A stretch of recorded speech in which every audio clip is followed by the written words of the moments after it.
तो प्यारे जवानों, नाउ लेट अस स्टार्ट। आज हम लोग पढ़ेंगे यंग्स डबल स्लिट एक्सप्रेशन में। सबसे पहले हम पाथ डिफरेंस की कैलकुलेशन, कल आप लोगों ने नोट नहीं किया था तो वो कराऊंगा मैं। उसके बाद हम फ्रिंज विड्थ देखेंगे। अब जो हम फ्रिंज विड्थ का आज जो हम डेरिवेशन करने वाले हैं गाइस, इसके डेरिवेशन से कहीं ज़्यादा इंपॉर्टेंट है इसका तरीका, इसका मतलब। यदि वो नहीं सीखा ना आपने तो हम डिफ्रैक्शन में सेम चीज करेंगे बेटे, और डिफ्रैक्शन में पूछी जाती है ज्यादा एंगुलर वाली चीजें, इंटरफेरेंस में पूछी जाती हैं ज्यादा कौन सी चीजें, लीनियर वाली चीजें ज्यादा पूछी जाती हैं।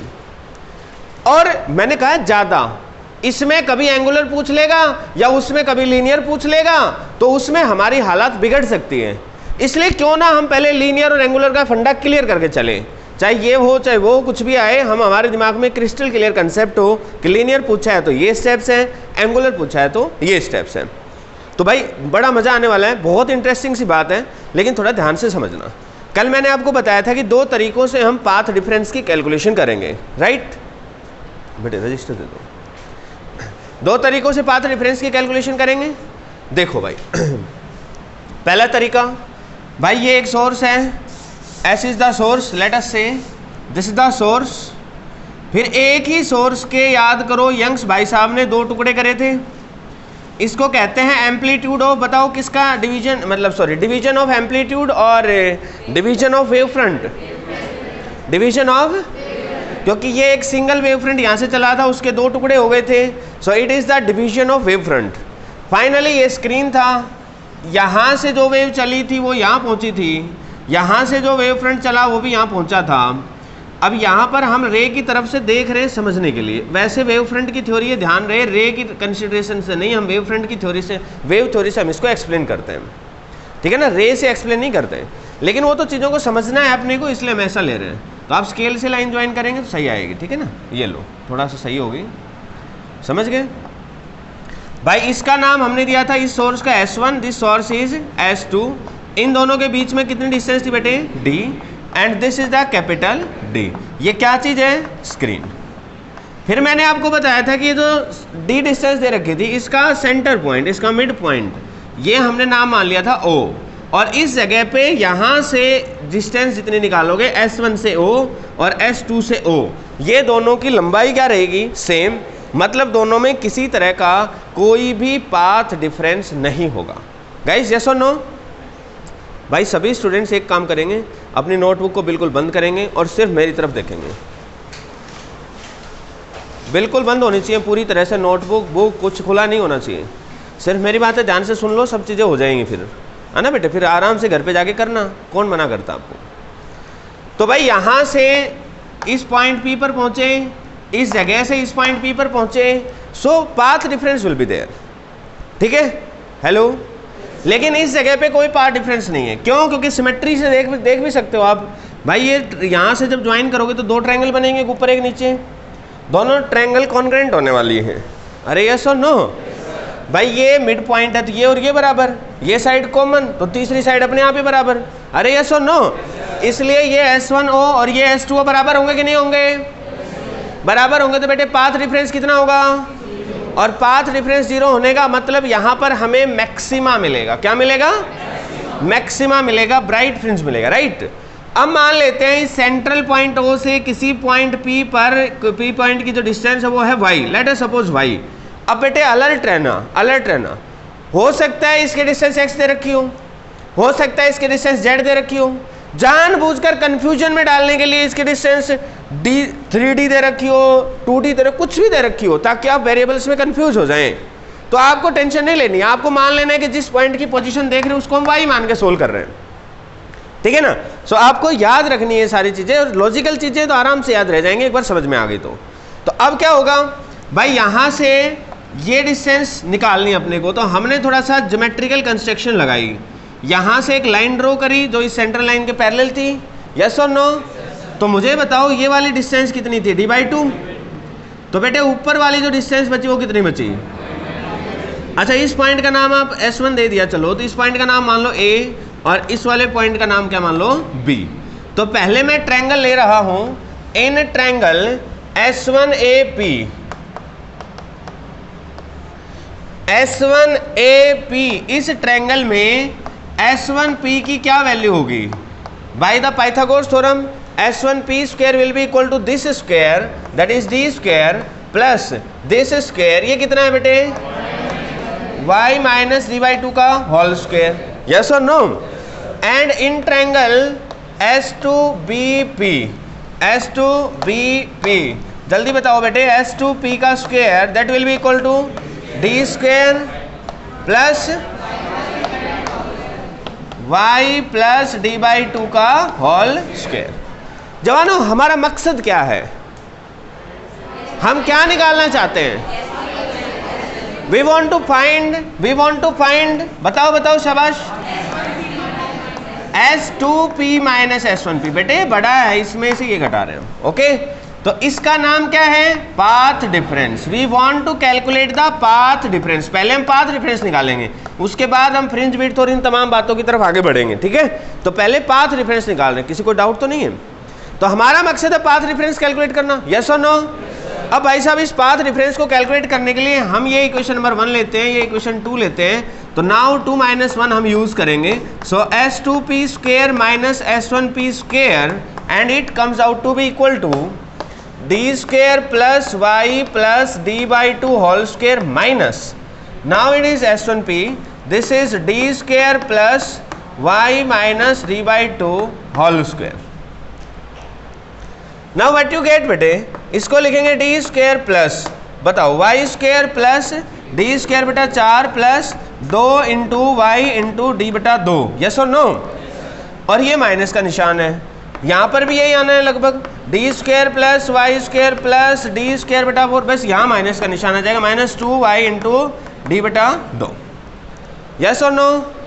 कुल मिलाकर बात ये है कि जब इनको सोल्व करेंगे तो ये माइनस का हो जाएगा, ये भी माइनस का, ये भी माइनस का, तो ये प्लस के तीनों टर्म कैंसिल हो जाएंगे और ये वाली टर्म जो है y इंटू डी यहाँ से आएगा और एक माइनस वाला y इंटू डी और एक माइनस है तो प्लस हो जाएगा, तो कुल मिलाकर 2y इंटू डी बचेगा।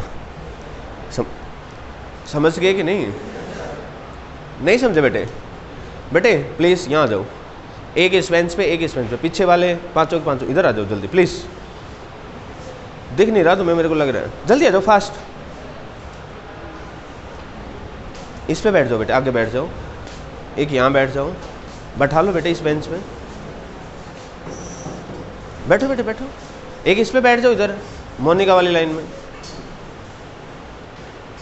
यस बेटे आप कंफर्टेबल हो? थोड़ा सा देखो क्योंकि इंपॉर्टेंट चीज़ है बेटे, आपको भी नहीं दिख रहा तो आप भी आगे आ जाओ।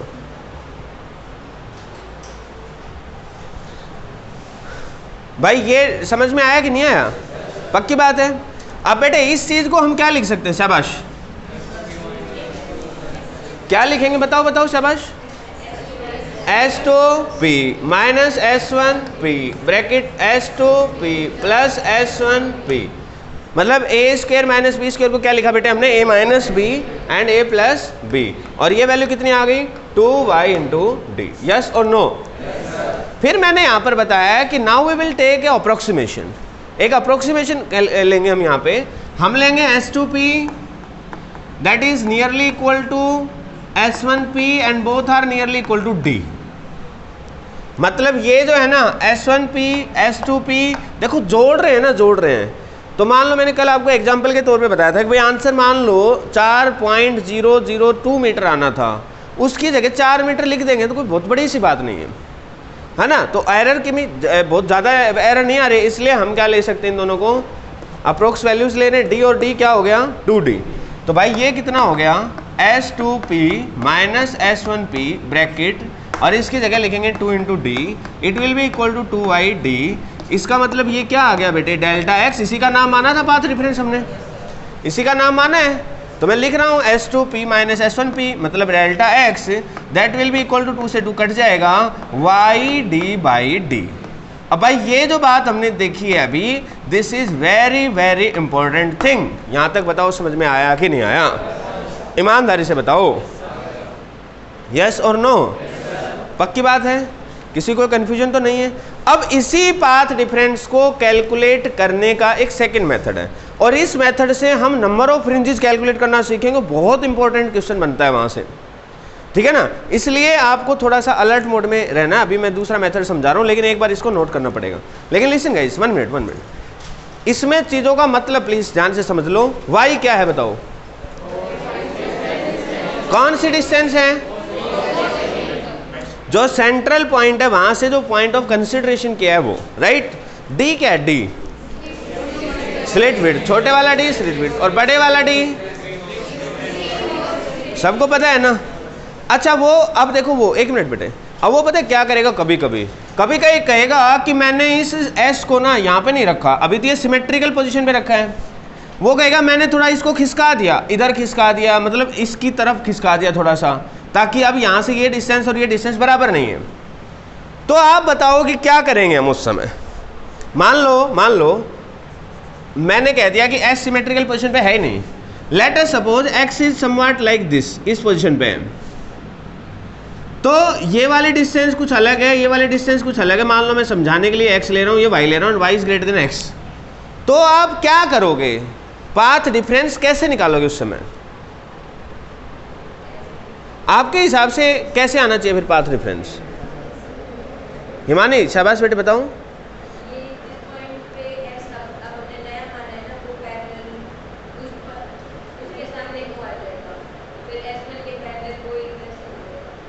सीधी सी बात है बेटे, आगे वाला पाथ रेफरेंस तो कैलकुलेट कर ही चुके हैं, यहां वाला और कर लो। भाई बताओ गलत है कि सही है। भाई इसके आगे तो कितना लंबाई में अंतर होगा वो तो निकाल ही लिया हमने। अब बच गया ये, अभी जो हमने निकाला है उसमें क्या चीज निकाली हमने बताओ, ये वाला माइनस ये वाला, मतलब इसको बड़ा माना हमने, यस और नो। इसमें से इसको घटाया है, यस और नो। ये ज्यादा है ये कम है, यस और नो। अब बाहर की तरफ क्या कह दिया, ये ज्यादा है ये कम है, तो कोई बात नहीं भाई। अभी क्योंकि ये जो वैल्यू आई है, ऐसा समझो ये जो वैल्यू है यहां से यहां तक ये है 10, मैं बड़ी वैल्यूज ले रहा हूं जानबूझ के। ये वैल्यू है मान लो 8, आगे जाके ये है मान लो 40 और ये है 50। अभी हमने इन दोनों को, चलो 50 की जगह आप 60 ले लो, ठीक है ना, क्योंकि 10 का अंतर तो फिर ये कंफ्यूजन में ना आएगा। अब ये अभी हमने जो निकाला वो क्या निकाला, 60 माइनस 40, उत्तर आ गया 20, जो भी था वो आ गया। लेकिन टोटल पाथ डिफरेंस पूछोगे तो कैसे निकालोगे भाई, क्या तरीका है, इसमें ये जोड़ो, ऐसे ही इसमें ये जोड़ो, और फिर इन दोनों का सम करो, और इन दोनों का सम करो, और फिर बड़े में से छोटे को घटा दो, यही तो तरीका है। अरे यस और नो भाई, ये पूरी लंबाई जोड़ो, ये पूरी लंबाई जोड़ो, और फिर दोनों को घटा दो, यस और नो। यार नहीं आया क्या समझ में। एक तो तरीका ये है कि आप ऐसे कर लो, ऐसे आराम से कर सकते हो। कैसे करोगे, ये था 8, ये था 60, 68, इन दोनों को जोड़ोगे 10 और 40 50, 68 में से 50 घटा दोगे। एक तो तरीका ये है। दूसरा तरीका क्या है, जब आपको पता है कि यार इधर वाला तो हिस्सा ले ही चुके हैं हम, इसका डिफरेंस आ रहा है 20, लेकिन दिस माइनस दिस आ रहा है 20। अब आप यहाँ पे फिर करो दिस माइनस दिस, -2 आएगा, 20 में -2 जोड़ो 18 आएगा। नहीं आया भाई समझ में। तो क्योंकि हमारे साथ क्या है कि हम बार बार डेरिवेशन करने को ही बैठेंगे, हमें इसका तो ये तो घटना फिक्स रहनी है, इसमें तो पाथ डिफरेंस इतना ही आना है। अब यदि वो इनके साथ छेड़छाड़ कर रहा है तो इनका पाथ डिफरेंस निकाल लो, और याद रखो दिस माइनस दिस करके इधर वाले पाथ डिफरेंस में जोड़ दो, ताकि जो भी लफड़ा आएगा वो आ जाएगा। दोबारा देखो भाई, इन दोनों का पाथ डिफरेंस कितना है, अभी 60 में से 40 गए तो क्या आया 20। अभी सेम ऐसे ही दिस माइनस दिस करो, दिस माइनस दिस नहीं, दिस माइनस दिस, तो ये क्या आएगा, 8 में से 10 गए तो कितना आएगा, माइनस का 2 और इसमें जोड़ दो, 18 आया। वैसे करके देख लो, 18 आ रहे हैं, 8 और 60 कितने हो गए 68, और 50 18 बचा। अरे यस और नो। तो आप क्या करो, अब देखो बेटे बार बार इस अंदर वाले को इन्वॉल्व करना ठीक नहीं है ना, क्योंकि जब वो बाहर छेड़ करेगा, बाहर जो भी छेड़छाड़ करनी है उसको, जो भी घटनाक्रम में चेंज करना है, उसका अंतर अलग रखो आप, और इसका अलग रखो। इसका इफेक्ट तो मोस्ट ऑफ द टाइम तो यही यूज होना है, इसलिए ये तो एक स्टैंडर्ड की तरह से याद रख लो। अब वो ज्यादा से ज्यादा क्या करेगा, कहेगा हमारा मूड चेंज हो गया, हमने इस सोर्स को इसके सामने रख दिया। कोई बात नहीं भाई, अब आपने रख ही दिया इतनी हिम्मत करके, तो आप यहां से ये डिस्टेंस मान लो x दे दी, ये पता होता है d, तो ये डिस्टेंस निकल जाएगी, दिस माइनस दिस आ जाएगा, वो पाथ डिफरेंस में एक्स्ट्रा जोड़ेगा, और वो बस उससे पूछना है, उसको पूछना है, उसको देखना क्या है वो देखना चाह रहा है कि बच्चे ने सिर्फ फॉर्मूला रट लिया है या इसने कंसेप्ट भी सीखा है कि एक्चुअल में घटना क्या हो रही है। तो आप खुद बताओ मुझे कि यहां पर ये जो पाथ डिफरेंस कम ज्यादा होगा, इसका फर्क किस बात पे आएगा? ओवरऑल पाथ डिफरेंस पे। और ओवरऑल पाथ डिफरेंस बदलेगा तो फेज डिफरेंस बदलेगा। और याद करो, हमने इंटेंसिटी का रिश्ता पढ़ रखा है, जब फेज डिफरेंस फाई की वैल्यू बदल जाएगी, इसका मतलब क्या बदल जाएगा भाई? इंटेंसिटी की वैल्यू बदल जाएगी। हो सकता है जहां मैक्सिमा बन रहा हुआ मिनिमा बन जाए, या ना मैक्सिमा मिले ना मिनिमा मिले, कोई बीच की कोई वैल्यू मिले। यस और नो? तो मतलब सारा खेल तो पाथ डिफरेंस का ही हुआ। अरे यस और नो? अब आया समझ में कि नहीं आया? तो आप जो वेरिएशन आएंगे, जो कंसेप्चुअल क्वेश्चंस आएंगे, बनेंगे बेटे कंसेप्चुअल क्वेश्चन, बोर्ड एग्जाम में भी बनेंगे और नीट में भी बनेंगे, 100% बनेंगे। इसलिए आपको अपना दिमाग खोल के रखना है। वो ज्यादा ऑप्शन नहीं है उसके पास, कोई बहुत से ऑप्शन नहीं है, कंसेप्ट इज सेम। वो पूछेगा किसको चेंज करेगा, आप खुद सोचो। जब भी उसको इंटेंसिटी का चेंज करना होगा, चेंज किसको करेगा? फेज डिफरेंस को। और फेज डिफरेंस को चेंज करना होगा तो कुल मिलाकर पाथ डिफरेंस को चेंज करेगा। तो मतलब घनी सी बात क्या कर सकता है वो इसको उठा के पानी में डाल लेगा, ये सारी तमाम बातें करेगा वो। कोई बात नहीं, धीरे धीरे सारी चीजें देखेंगे। या इस जोर्स को इधर करके ऐसे अंतर करेगा, या इसको आगे पीछे करेगा, या इसको कम ज्यादा करेगा। ऑप्शन क्या है उसके पास? लेकिन इसको कम ज्यादा करता है, डी का वेरिएशन है, डी इसमें आ रहा है। इसको कम ज्यादा करता है, कैपिटल डी का वेरिएशन है, वो कैपिटल डी आ रहा है इसमें। इस सोर्स को ऊपर नीचे करता है, वो तरीका मैंने आपको बता दिया, कुछ बचा ही नहीं। यस और नो? समझ में आया कि नहीं आया? तो इसमें कुछ खास बात है ही नहीं। ठीक है, तो एक बार इसको सिमेट्रिकल पोजीशन पर लेकर आप लोग यहां पर नोट कर लें। शाबाश, जल्दी नोट करना बेटे, समय खराब ना हो।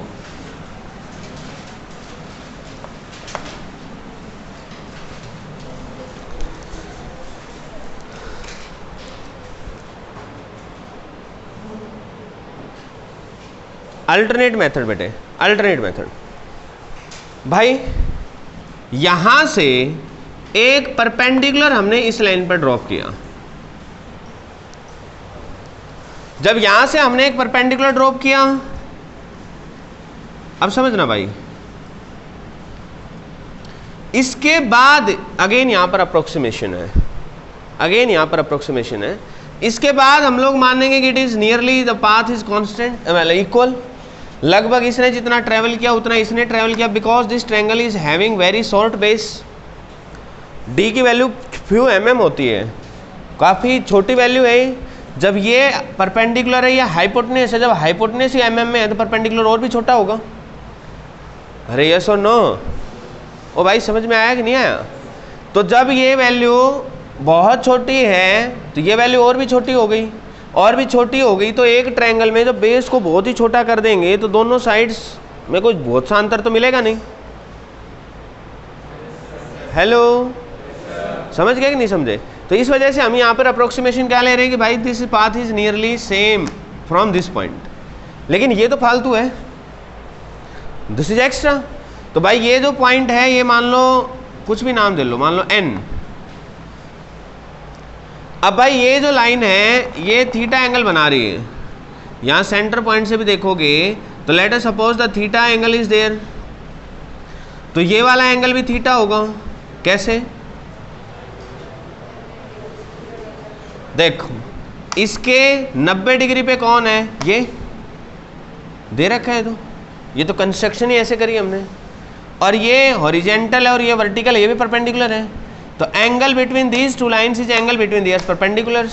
सेम हो गया, तो ये वाला एंगल थीटा बन गया। या दूसरा तरीका लगा सकते हो आप। दूसरा तरीका कैसे लगाओगे? ये थीटा, ये 90 माइनस थीटा, तब ये थीटा। अरे यस और नो? छोटा सा काम है।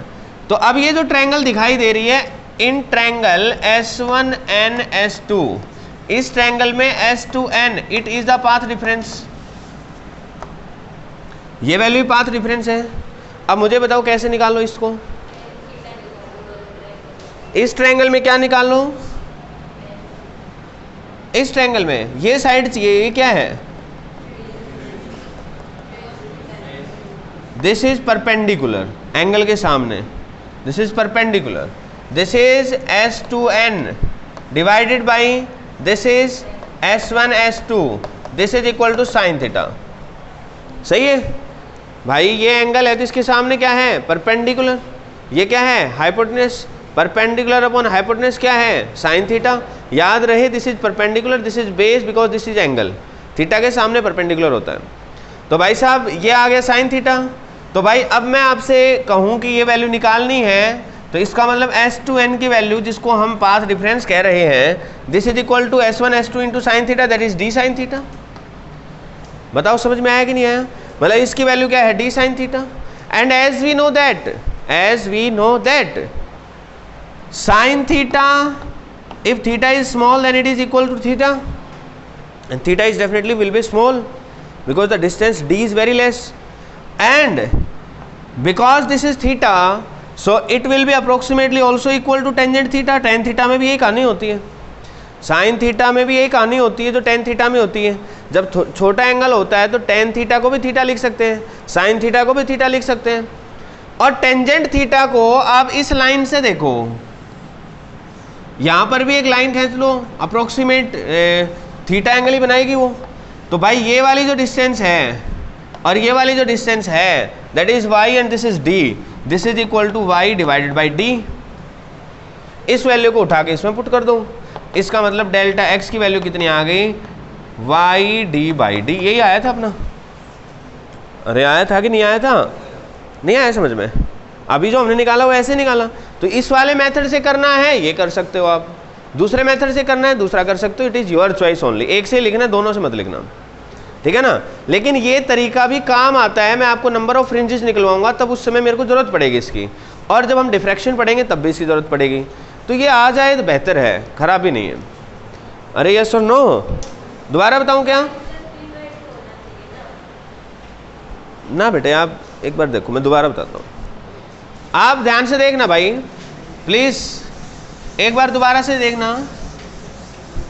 इसमें डेटा को थोड़ा कम शो करूंगा, जितना चाहिए उतना ही दिखाऊंगा मैं, बाकी जो भीड़ थी उसको हटा देंगे। मैं कह रहा हूं कि यहां से एक लाइन है, ये दिस पॉइंट इज O, यहां से एक लाइन गई यहाँ पे, यहां से एक लाइन गई यहाँ पे, this point is P, this point is S1, this point is S2। मैंने यहां से एक 90 डिग्री डाला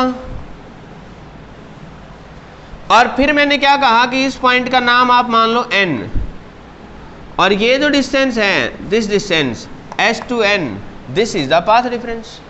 ये समझ में आया भाई? Because this distance is very less, so this S1p and this is NP, these are approximately same. Again the approximation is here बेटे। अरे yes or no? तो भाई क्योंकि अप्रोक्सीमेशन से हमने कह दिया कि ये दोनों सेम है तो लगभग इतना ही पाथ डिफरेंस आएगा, S2n की वैल्यू पाथ डिफरेंस के बराबर आएगी। जब S2n की वैल्यू पाथ डिफरेंस के बराबर आएगी, फिर हमने सोचा यार ये डिस्टेंस तो d है यहाँ से यहाँ तक की, है कि नहीं है बताओ? तो ये जो ट्रायंगल बनेगी, ये डिस्टेंस d दे रखी है अपने को। अब इस ट्रायंगल में हमने ये मान लिया कि भाई ये वाला एंगल थीटा है। मान लो ये जो रे मुड़ के, एक्चुअल में जा तो वेव फ्रंट रहा है लेकिन समझने के लिए मैं बता रहा हूँ, यहाँ से ये लाइन यहाँ पहुँची है तो हॉरिजॉन्टल के साथ ये थीटा एंगल बना रही है। तो ये थीटा है तो ये 90 माइनस थीटा, तो ये क्या आ जाएगा, थीटा। तो इस ट्रायंगल में बेटे हमने यदि साइन थीटा निकाला तो वो क्या आएगा, दिस डिवाइडेड बाई दिस, वही लिखा मैंने। यस और नो? अब बात आती है कि जी टेन थीटा कहाँ देख रहे हो? टेन थीटा को मैं देख रहा हूँ ये जो लाइन है, ये जो पॉइंट P है, यहां बीच में से मैं ज्वाइन कर रहा हूं, तो ये एक ट्रायंगल बनी है। अरे यस और नो? यहां पर हम अप्रोक्सीमेशन ले रहे हैं कि भाई तीनों ही लाइन हॉरिजॉन्टल के साथ अप्रोक्सीमेट थीटा एंगल ही बना रहे हैं, ठीक है ना। इस वजह से क्या होगा कि ये जो ट्रायंगल है ये एंगल भी थीटा होगा। जब ये एंगल थीटा है तो इस ट्रायंगल में गौर से देखो आप, perpendicular divided by base, perpendicular is y and base is d, perpendicular y base is d। ध्यान रहे बेटे, मैथमेटिक्स में हम कई बार चीज़ों को सिंप्लीफाई करने के लिए, है ना, हम कुछ मैथमेटिकल ट्रिक्स निकाल लेते हैं। तो ये एक तरीका ढूंढ लिया गया कि यार ऐसे भी कर सकते हैं कि जो अप्रोक्सीमेशन ले रहे हैं, जब वहाँ S2p और S1p बराबर मान के कर सकते हैं काम, तो यहाँ तो इतनी अप्रोक्सीमेशन यहाँ भी चलेगी। एंगल थीटा वाले की थीटा इज स्मॉल, अरे यस नो, और थीटा स्मॉल है तो वो अप्रोक्सीमेशन हम करते हैं साइन थीटा इज थीटा, अरे यस नो। तो बस वही अप्रोक्सीमेशन हमने करी और उत्तर आ गया आपके सामने, लिख लिया।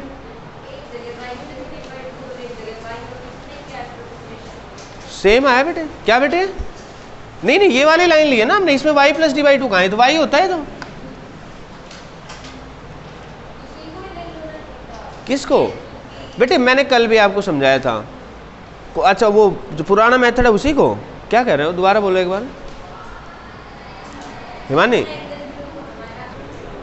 बेटे अब ध्यान ना भटके आपका, पूरी शिद्दत से एक चीज को समझे। हम अभी जो मैंने समझाया है, मैंने दो अलग अलग तरीकों से आपको पाथ डिफरेंस कैलकुलेट करना सिखा दिया। यहाँ से और यहाँ से जो वेव फ्रंट चलेंगे उनके रास्ते की लंबाई में कितना अंतर होगा। यदि ये वैल्यू y माने, ये वैल्यू d माने और ये वैल्यू कैपिटल D माने, तो अभी अभी हमने देखा पाथ डिफरेंस की वैल्यू आई थी y छोटा d अपॉन बड़ा d, ये आई थी बेटे। अब समझो भाई, हम चाहते हैं कंडीशन निकालें कि इस P पॉइंट पर मैक्सिमा मिले तो y की क्या वैल्यू हो, मिनिमा मिले तो y की क्या वैल्यू हो, यस और नो। तो फॉर गेटिंग, या हम इस बात को ऐसे भी कह सकते हैं कि कहां पर मैक्सिमा मिलेगा, कहां पर मिनिमा मिलेगा, मतलब y की किस वैल्यू पर मैक्सिमा मिलेगा, किस वैल्यू पर मिनिमा मिलेगा, वो निकाल रहे हैं हम। तो फॉर गेटिंग मैक्सिमा और मिनिमा, तो पहले मैं मैक्सिमा कंडीशन निकाल लेता हूं। एट पॉइंट P मुझे बताओ डेल्टा x कितना होना चाहिए पाथ डिफरेंस, बताओ, शाबाश। n लैम्डा होना चाहिए। भाई ये तो लिख रखा है तुमने। अरे condition of constructive and destructive interference, भाई मैक्सिमा मतलब कंस्ट्रक्टिव इंटरफेरेंस। मैक्सिमा में पाथ डिफरेंस की वैल्यू कितनी होनी चाहिए? n lambda. क्या होनी चाहिए? n lambda. Path difference must be n lambda. इसका मतलब ये हो गया कि भाई साहब y d बाई डी की वैल्यू है वो n लैम्डा के बराबर होनी चाहिए, क्योंकि डेल्टा x की वैल्यू तो ये दिख रखी है y d बाई डी। यहां से क्लियरली अपने पास आ गया y की वैल्यू आनी चाहिए बेटे n lambda capital D upon small d। मतलब n इक्वल टू 0 पुट कर दें हम तो y इक्वल टू 0 आ जाएगा। तो वो तो at point O n equal to 0 रख देंगे, मतलब सेंट्रल मैक्सिमा आएगा। सेंट्रल मैक्सिमा बोलते हैं इसको। n इक्वल टू 0 पर सेंट्रल मैक्सिमा मिलेगा और O पॉइंट पे मिलेगा। n की वैल्यू 1 रख दें तो y की वैल्यू पहला मैक्सिमा कहां बनेगा बेटे? लैम्डा d बाई डी पर। इस वैल्यू को सोल्व करेंगे तो एक वैल्यू आएगी, एक डिस्टेंस आएगी, इतने मीटर, इतने मिलीमीटर, इतने सेंटीमीटर, यस और नो, कि भाई यहां से कितनी दूरी पर मैक्सिमम रोशनी होगी। तो this is the first bright fringe B1। अरे यस नो। अच्छा मान लो मैं आपसे कह दूं कि भाई y2 की वैल्यू निकालनी है, इसका मतलब क्या हो जाएगा? ये क्या है? y2 2 lambda d by D. ये है क्या चीज बेटे? ये डिस्टेंस कौन सी आई है? क्या डिस्टेंस आई है? क्या डिस्टेंस है बेटे? ये डिस्टेंस क्या आई है? Lambda d by D. क्या है ये? ओ भाई lambda capital D upon small d, this is the distance of the first maxima from the central point O। यही तो सीखना है यार। अभी भी आप पाथ डिफरेंस बैठके हुए, वो छोटा d अपॉन बड़ा d है। पाथ डिफरेंस की वैल्यू पुट होने के बाद अब ये जो वैल्यू आई है क्या आई है? What is y1? It is the distance of the first maxima from the O point से पहले मैक्सिमा की डिस्टेंस है। What is y2? Distance of the second maxima, distance of the second maxima from O। अब समझ में आया? Same ऐसे ही मान लो मैं लिखता चलूं तो मैं yn लिखूंगा, मतलब nth मैक्सिमा कहां मिलेगा? n lambda d by D. Already यही था। अरे यस नो, मतलब nth मैक्सिमा है वो यहां मिलेगा। अच्छा मान लो n माइनस 1th मैक्सिमा लिखना होता तो क्या लिखना होता? n minus 1 lambda d by D. Yes और नो? अब ध्यान से समझना एक बड़ी प्यारी सी बात। ये जो घटना हो रही है मैं इसको थोड़ा सिंप्लीफाई करने के लिए यहां स्क्रीन पर बना रहा हूं। यस बेटे, उसको तो नाम देंगे हम सेंट्रल, ठीक है। O वाले पर जो बनेगा that is the central maxima. उसके बाद first bright, second bright, third bright, ऐसे वो तो बीच में हो गया, सेंट्रल पॉइंट हो गया वो तो। ठीक है बेटे, क्लियर टू ऑल। अब देखना भाई हमारी जो इंटेंसिटी का वेरिएशन किस तरीके से हो रहा है guys, listen carefully, very interesting point है, बहुत ही ज्यादा इंटरेस्टिंग पॉइंट है भाई। ये पॉइंट मैं मान रहा हूं सेंट्रल वाला ओ, तो अभी अभी हमने देखा ओ पॉइंट से थोड़ा सा आगे गए तो पहली बार मैक्सिमम इंटेंसिटी तो इस जगह पे आई, तो ओ पॉइंट से और ये पॉइंट जहां पे है ये डिस्टेंस क्या होनी चाहिए, y1। बताओ होनी चाहिए कि नहीं होनी चाहिए? अरे यस और नो? नहीं आया भाई समझ में? अब जो मैं समझा रहा हूं वही इंपॉर्टेंट चीज है। अब इसी को मैं थोड़ा सा आगे और बनाता हूं। मुझे बताओ यहां पर क्या है, ये this is the first bright fringe या फर्स्ट मैक्सिमा, ये क्या है सेकंड ब्राइट फ्रिंज, मतलब सेकंड मैक्सिमा, यस और नो? और ये जो डिस्टेंस हम गौर से देखें तो दिस डिस्टेंस इज y2। अब पहले ब्राइट फ्रिंज दूसरे ब्राइट फ्रिंज के बीच में क्या मिनिमा फैला हुआ है पूरा ना? ऐसा नहीं है कि पूरे में अंधेरा है, ऐसा कुछ भी नहीं है। ऐसा नहीं है कि पूरे में अंधेरा है, नहीं है ऐसा कुछ भी। लेकिन टेक्निकली हमने इसका नाम रखा हुआ है fringe width for the dark fringe. भाई नाम तो रख दिया तो रख दिया, जैसे नाम जनरेटर है, क्या वो एक्चुअल में जनरेट करता है? वो तो कन्वर्ट करता है, मैकेनिकल एनर्जी को इलेक्ट्रिकल एनर्जी में कन्वर्ट करता है, लेकिन नाम रख दिया जनरेटर। अब जनरेटर ही कह रहे हैं उसको सब लोग। अरे यस नो भाई, बिजली पैदा कर रहा है वो, that is a form of energy, लेकिन एनर्जी को तो पैदा नहीं कर रहा ना, वो एनर्जी तो कन्वर्जन ही कर रहा है। अरे यस नो? जैसे इलेक्ट्रोमोटिव फोर्स, क्या वो फोर्स है? नहीं है, लेकिन नाम में फोर्स आ गया। अरे जैसे किसी का नाम निकाले शरीफ और एक नंबर का बदमाश आदमी, लेकिन नाम तो शरीफ निकाल लिया। भाई नहीं आया, समझ में नहीं आया। एक का नाम निकाले दयाराम और दिल्ली की दया नहीं है। ओहो, और घने एग्जाम्पल है यार। क्या कह रहे हैं कैमल बेटे? बता बेटे बता। तो जवानों सेम ऐसे ही गाइस, सेम ऐसे ही हमने यहां पर एक टर्म डिफाइन करी जिसका नाम रखा हमने फ्रिंज विड्थ। तो बोलने के लिए हम इसको पहले समझने के लिए मैंने क्या बताया आपको कि भाई पहला ब्राइट फ्रिंज दूसरा ब्राइट फ्रिंज, इसके बीच की विड्थ को हम बोलेंगे फ्रिंज विड्थ, लेकिन वो डार्क की फ्रिंज विड्थ होगी। अब हमेशा पहला और दूसरा ही नहीं कहेंगे हम कहेंगे कोई भी दो कॉन्जुगेटिव ब्राइट फ्रिंज ले लो, उनके बीच की जो डिस्टेंस है उसको हम फ्रिंज विड्थ कहते हैं, लेकिन वो किसके लिए कहेंगे? डार्क के लिए फ्रिंज विड्थ कहेंगे। तो एक जनरल सेंस में डिसाइड करेंगे तो हम क्या कहेंगे? nth ब्राइट फ्रिंज और n-1th ब्राइट फ्रिंज के बीच की जो डिस्टेंस है, जो सेपरेशन है, उसको हम क्या कहेंगे? अब मोटे तौर पे तो हमने इसका नाम रख दिया fringe width of the dark, लेकिन सच्चाई ये नहीं है कि इसमें पूरे में अंधेरा है, ऐसा नहीं है बेटे। अंधेरा तो कहीं एक पॉइंट पर आएगा। अरे यस नो? इस पूरी जगह पर इंटेंसिटी डिक्रीज होती जा रही है, होती जा रही है, होती जा रही है, फिर जीरो हो गई, फिर बढ़ती गई बढ़ती गई बढ़ती गई बढ़ती गई, मैक्सिमम हो गई। अरे यस नो? घटना तो ये हो रही है।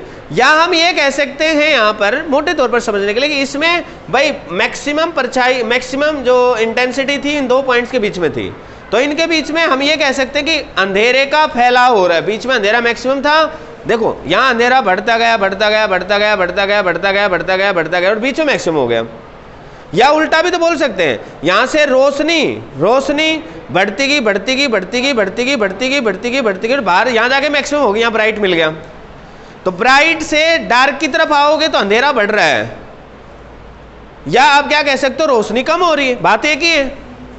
उल्टा जाओगे तो आप क्या कह दोगे? अंधेरे से रोशनी की तरफ जा रहे हो तो आप कहते हो रोशनी बढ़ रही है या अंधेरा घट रहा है, लेकिन एक्चुअल में दोनों वेरी तो कर ही रहे हैं ना। ऐसा नहीं है कि पूरे में अंधेरा है, बिल्कुल अंधेरा कायम रहे, ऐसा कोई नहीं है। नहीं आया भाई समझ में? ना आया समझ में? तो जो फ्रिंज विड्थ बोली गई है डार्क फ्रिंज की विड्थ है, तो इसका मतलब क्या है टेक्निकली कि दो कॉन्जुगेटिव ब्राइट के बीच की सेपरेशन का नाम रख दिया गया fringe width for the dark. अब क्लियर होगी बात? अरे यस नो, पक्की बात है। अब एक्चुअल में भ्रम में नहीं आना आपको, आपको मतलब पता है। कोई आपसे पूछे क्या उसमें बिल्कुल अंधेरा होगा ना, तो फिर नाम क्यों है? नाम रख दिया तो रख दिया, उसमें नाम क्या है? नाम तो उसका भी पूछ सकते हो आप। मान लो किसी का नाम गोलिया है, अब एक्चुअल में गोल कोई हो अच्छा, कईयों का नाम क्या होता है? दोलिया, ओ कालिया और मैच नहीं करते, वो नहीं आया भाई समझ में। कुछ लोग अपने कुत्ते का नाम रख लेते हैं दोलिया,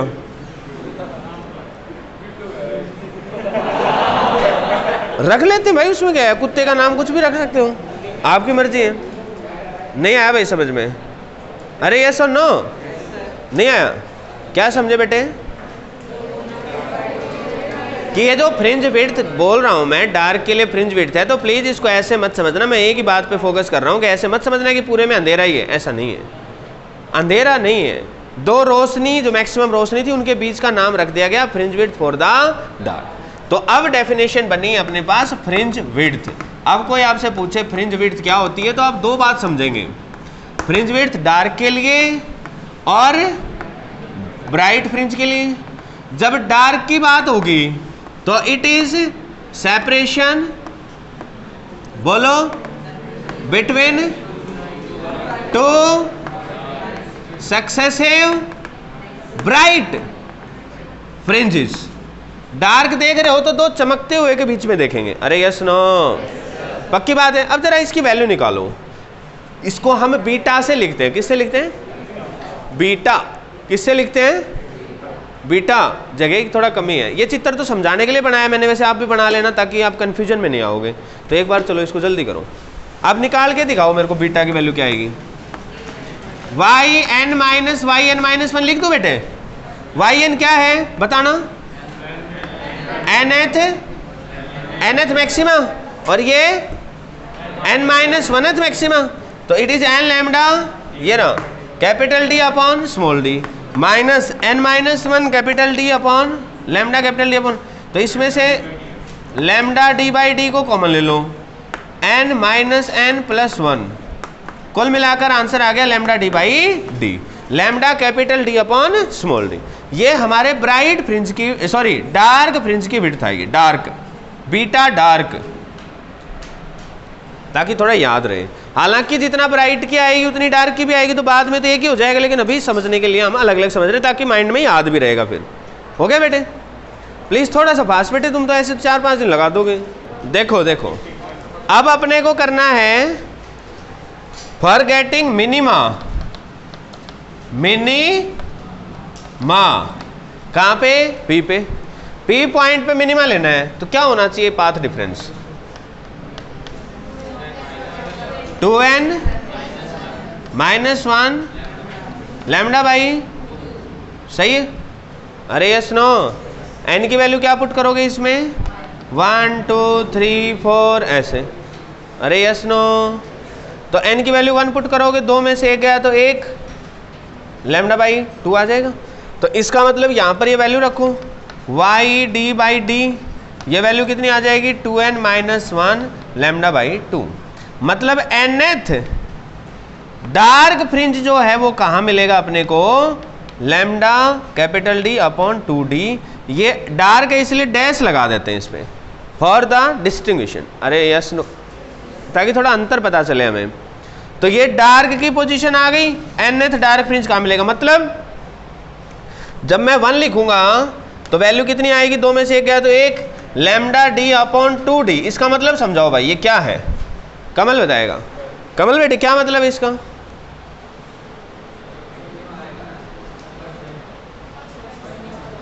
फर्स्ट मिनिमा आएगा कहाँ पे? इतने डिस्टेंस पे। कहाँ से? O से। मतलब ये पॉइंट O है बेटे, यहाँ से इतना चलोगे आप, लैम्डा d अपॉन 2d चलोगे, तो लैम्डा d अपॉन 2d गए यहाँ से। तो ये जो डिस्टेंस आएगी, this distance is basically y1 dash, y1 dash dark के लिए ना, इसलिए डैश लगा रहे हैं। अरे यस नो? ऐसे ही y2 की वैल्यू निकालेंगे तो क्या आएगा बताओ? y2 डैश की वैल्यू 2 रख दो इसकी जगह, n की जगह, 2 दूनी 3, 2 दूनी 3। तगड़ा काम हो रहा भाई। 2 दूनी -1 कितना हो गया? तो 3 lambda D upon 2d, 3 lambda D upon 2d। ये क्या आ गया? सेकेंड। क्लियर हुआ? Yes no? तो अब देखो दो मिनिमा, जैसे अब इसकी इंटेंसिटी को गौर से देखो, कर्व आ जाता है पेपर में, ड्रॉ करना भी आ जाता है, तो ये ड्रॉ करना भी है आपको। इंटेंसिटी वर्सेस पोजीशन थीटा, ऐसे ग्राफ है। तो मुझे बताओ, ये तो सेंट्रल पॉइंट ओ हो गया, ये डिस्टेंस क्या है? पहला डार्क फ्रिंज। तो पहला डार्क फ्रिंज कितनी डिस्टेंस में मिलेगा? Lambda D upon 2d। अरे यस नो? ये बताओ, पहला bright lambda D upon D, फिर ये क्या है? दूसरा डार्क, तो 3 लैम्डा डी बाई 2d। देखो बेटे, ये तो मैक्सिमा है, ब्राइट है, सेंट्रल ब्राइट है, सेंट्रल मैक्सिमा है, उसके बाद इंटेंसिटी घट गई तो पहला डार्क। अरे यस नो? फिर ब्राइट, फिर डार्क, ऐसे चलता रहेगा। सेम ऐसे इधर, ये क्या है बताओ? डार्क है, ये दूसरी तरफ डार्क है, डिस्टेंस यही मानी जाएगी लैम्डा डी अपॉन 2d। ये bright lambda D upon D, फिर ये dark 2, 3 lambda D upon 2d। अरे यस और नो? भाई समझ गए कि नहीं? तो अब यहां पर आपसे पूछता कोई ब्राइट फ्रिंज की विड्थ बताओ। क्या बताया था मैंने? 2 डार्क हैं, एक डार्क ये रहा, एक ये रहा, इनके बीच का जो अंतर है वो क्या है? ब्राइट। अरे यस और नो? तो उसकी डेफिनेशन के साथ ही लिखेंगे आप, fringe width for the bright क्या हो जाएगा? It is successive separation between 2 dark fringes. ये तो लिख लिया होगा शायद। और बीटा ब्राइट ये कितना आ जाएगा भाई बताना जरा? y dash n minus y n minus 1 n। देख लो इसको, nth मिनिमा और n माइनस 1th मिनिमा। तो ये मिनिमा लिखोगे nth 2n minus 1 lambda D upon 2d minus, अब देखो यहाँ गलती कर देते कुछ लोग, ध्यान रहे n की जगह n माइनस 1 पुट करना है ना, कभी कोई नई चीज बना दो। This is 2n minus 1 minus 1 lambda D upon 2d। तो लैम्डा डी अपॉन 2d को कॉमन ले लो, तो ये बच गया 2n माइनस 1 माइनस, ये क्या बनेगा भाई? 2n माइनस 2 है तो वो प्लस का 2 हो जाएगा, और ये माइनस का 1 है, ये क्या हो जाएगा? प्लस का 1। तो 2n से 2n गया, माइनस 1 से प्लस 1 गया, तो कुल मिलाकर 2 बच गया। 2 से नीचे वाला 2 चला जाएगा, तो लैम्डा डी अपॉन डी आएगा, वही वैल्यू आ गई जो किसकी आई थी? डार्क की विड्थ आई थी, वही ब्राइट की विड्थ आ गई। अब यहां पर कोई आपसे पूछता, भाई सुन लो, अब यहां पर कोई आपसे पूछता है कि सेंट्रल मैक्सिमा की विड्थ बताओ, कैसे निकालोगे? सेंट्रल मैक्सिमा के दोनों तरफ क्या है? डार्क। तो आप क्या कह दोगे? It is the distance between the dark fringes on both sides of the bright. अरे यस नो? Central bright. अरे यस नो? तो खुद ही सोचो, ये डिस्टेंस कितनी है? Lambda D by 2d। ये डिस्टेंस भी कितनी है? Lambda D by 2d। तो टोटल कितनी हो गई? तो सेंट्रल मैक्सिमा की विड्थ जो आई है बेटे, विड्थ ऑफ सेंट्रल मैक्सिमा जो आया है वो भी कितना आया है बताओ? लैम्डा डी बाई डी ही आई है।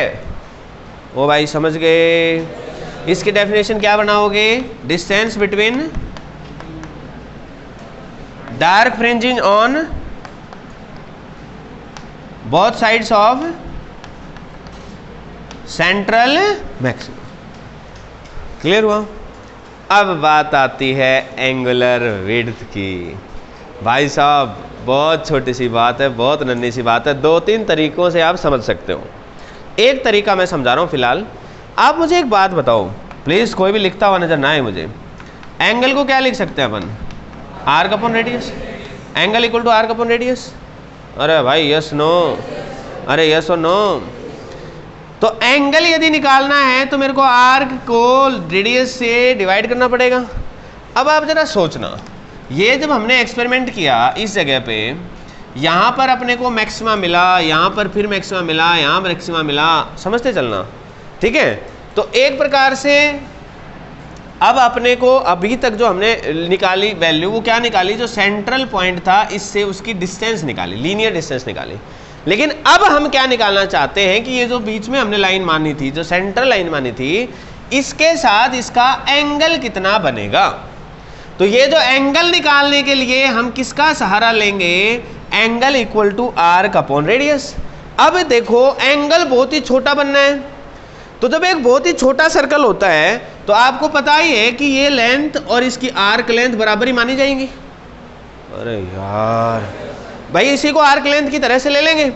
तो मतलब ये जो आई है, मतलब जो लीनियर विड्थ आई है, इसको इस डिस्टेंस d से डिवाइड कर दें तो क्या आ जाएगी, एंगुलर विड्थ। अब समझ में आया कि नहीं आया।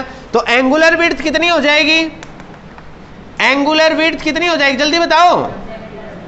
Linear width divided by capital D। बोलो भाई समझ में आया कि नहीं आया। दोबारा बताऊं, देखो ये एक सर्कल है, इस सर्कल के अंदर मैंने ये सेंटर लिया, यहां से एक लाइन खींची, ये एंगल निकाला, मैंने ये जो लेंथ थी इसको इस रेडियस से डिवाइड कर दिया, एंगल आ गया।